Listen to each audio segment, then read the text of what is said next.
Hey everyone, welcome back with another session of history. I hope you all are doing well. So today we'll start a new chapter, that is new empires and kingdoms. Now children, by the beginning of the 4th century, the Gupta dynasty came to power.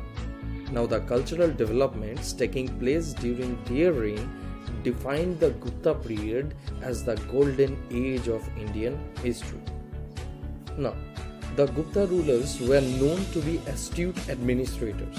Astute, that means they were very crafted, organized and very shrewd administrators who ruled efficiently for the next 200 years between 240 to 590 CE.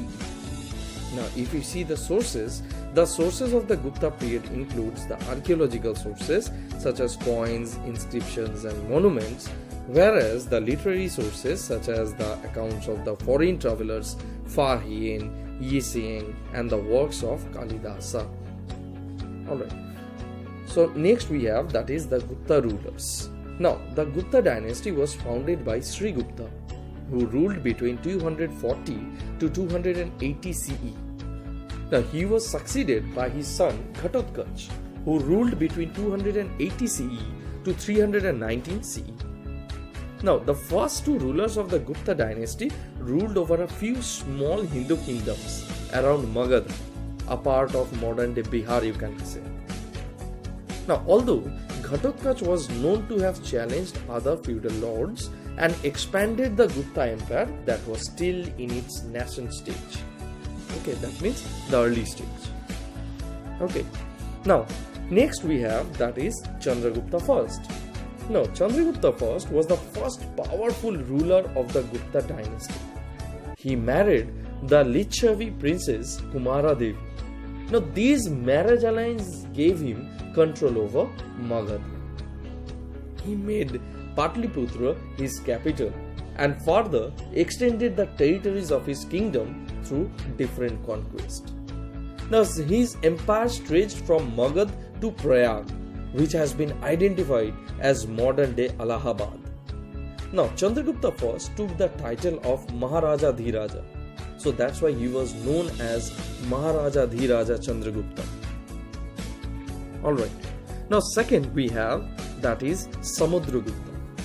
Now, Samudragupta succeeded his father Chandragupta I. Now, the Allahabad pillar inscription is the main source of information for Samudragupta's reign. Now, the Allahabad pillar inscription, or you can call it the Prayag Prashasti, has been engraved on one side of the Ashokan pillar. Now, the inscription is a eulogy that runs into 30 lines. Now, this inscription was composed by Samudragupta's court poet Harisena in his honor. Alright, now the Allahabad pillar inscription describes Samudragupta to be a kind-hearted ruler alongside his many different conquests. Now, the writing on the Allahabad pillar inscription was a prashasti.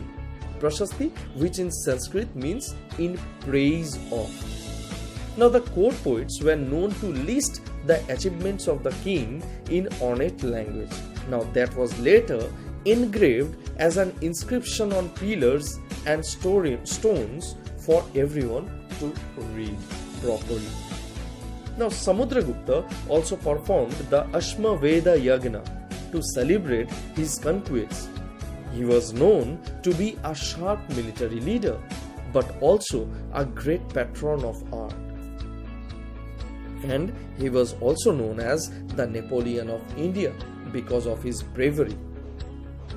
Okay, now the coins issued by Samudragupta show him playing the veena. So he has been described as Kavi Raja as well. Okay. Now next we have, that is Chandragupta II. We also know him as Chandragupta Vikramaditya. Now Samudragupta was succeeded by his son Chandragupta II, who took the title Vikramaditya.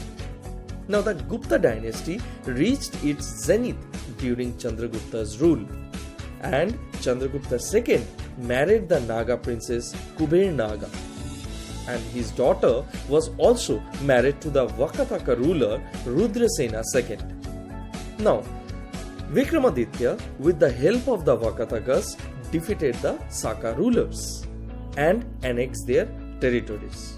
On the other hand, by defeating the Sakas, Chandragupta gained control of the important ports Sopara, Broch and Cambay. Now, during his reign, he established a second capital at Ujjain besides Patliputra. Therefore, like his predecessors, Chandragupta II stretched his territories through conquest and matrimonial alliances. Now, Chandragupta II was also a patron of art and literature. Now, if we see, the great poet Kalidasa and astronomer Varahamihira were a part of his court. Now, the Chinese traveler Fa Hien visited India during his rule, and he left a glorious account of the Gupta Empire.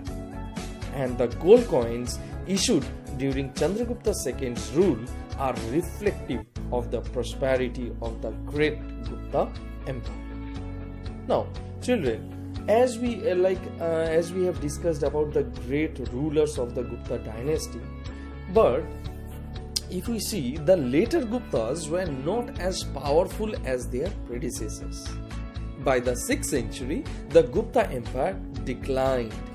Now, besides Kumaragupta and his son Skandagupta, who was the last great ruler of the Gupta dynasty, not many Gupta rulers were as powerful and successful as the previous rulers of the Gupta dynasty.